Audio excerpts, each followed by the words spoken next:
Avez-vous déjà entendu parler du scene-washing? C'est un mot qui revient de plus en plus dans l'évaluation des couvertures médiatiques de Donald Trump. En gros, c'est une façon pour les journalistes américains d'essayer de polir ou de rendre plus cohérent des déclarations parfois incendiaires ou complètement incompréhensibles de la part du candidat républicain.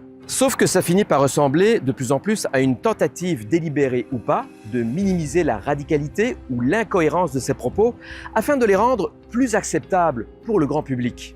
Il faut dire que pendant ces rassemblements, Donald Trump divague très souvent sur des sujets vraiment très bizarres. When I mention Dr. Hannibal Lecter, I'm using that as an example of people that are coming in from Silence of the Lambs. I use it, they say, it's terrible. L'expression scene-washing a été popularisée par la chroniqueuse Parker Molloy.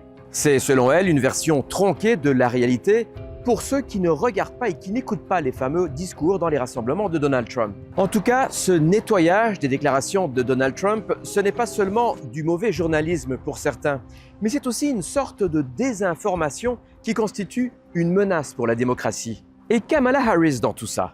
Quand on lui pose des questions sur l'économie, par exemple, elle répond à tout bout de champ qu'elle est issue de la classe moyenne America's middle class, to grow our middle class. Strong middle class. et que son fameux plan pour une économie de possibilités a réponse à tout.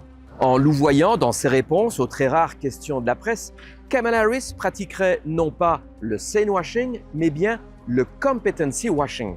Cela force les journalistes américains à gérer la politicienne qui ne déroge pas à ses points de discussion et à sortir de son fameux script. Et donc, ne faisant pas de vagues dans ses réponses, Kamala Harris ne génère pas vraiment de titres transcendants, puisque rien de controversé ne sort de ce qu'elle a dit.